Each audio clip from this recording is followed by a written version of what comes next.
The dollar. To some people, it represents freedom, the ability to live the life the way they please. To others, it represents happiness. It represents the attainment of their goals and their aspirations. But to me, it represents neither of these things. To me, the dollar represents opportunity. In our society, some people obviously have more dollars than others, and naturally this is to be expected. Some jobs are compensated more based on metrics of supply and demand, some people make better investments, and some people are just better at managing their finances.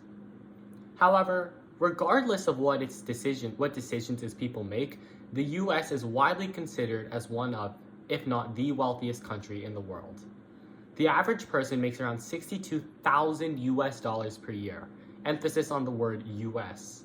Now, compare that to a country like India, for example, where the average person makes around 950,000 rupees, or around only 11,000 US dollars, despite having 3 times their population.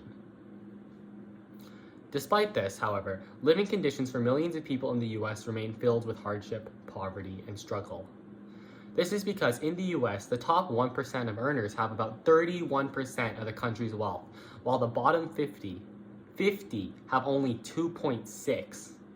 This issue is known as economic inequality, and it represents one of the biggest social issues that pervades the modern world. So as I just mentioned, economic inequality is a global scale issue, and as the name suggests, it represents the unequal distribution of income and opportunity between different groups in society. Unfortunately, there are so many reasons that contribute to why economic inequality exists, such as historical discrimination, high inflation, and stagnant wages, to name a few. However, these factors only explain why many people experience financial hardship. The main reason there is actually such a large gap between the wealthy and poor is because society is oriented in a way that helps the wealthy get wealthier while disregarding everyone else. This gap in economics is measured by a graph called the Lorenz curve, and from observing the US's from 1994 compared to now, it is clear economic inequality in that country is only getting worse. Right now, there are so many people stuck in poverty cycles simply because they cannot access critical resources and opportunities. Some prominent examples including after-school classes, tutoring, but most importantly is post-secondary education. Without a university degree, there are so many jobs that instantly become unattainable.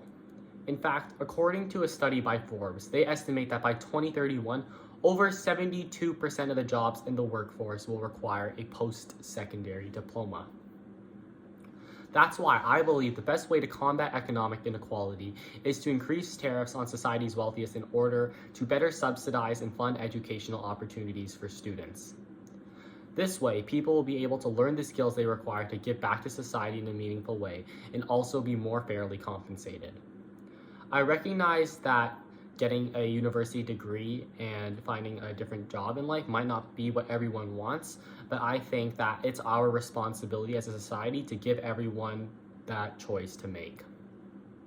However, funding education is really up to the government, but there still remain things that we as educated high school students can do to help as well. For example, in Canada, every senior needs 40 hours of volunteering to graduate, and I think that a good way to accomplish this could be to give out free tutoring services to younger students. Moving on, if we improve educational availability, it would also benefit society as a whole. This is because there would be more educated people to cover scarce and diverse positions within the workforce. Consequently, there would be increased levels of productivity, and society would see increased levels of economic growth by way of joint collaboration. Before I conclude my speech today, I would like to spend some time addressing some common counter-arguments against this solution.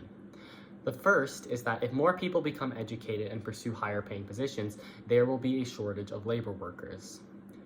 This apprehension is misplaced, however, because although it may be true that there will likely be less people in labor positions, we've also seen incredible leaps in technological advancements recently regarding artificial intelligence.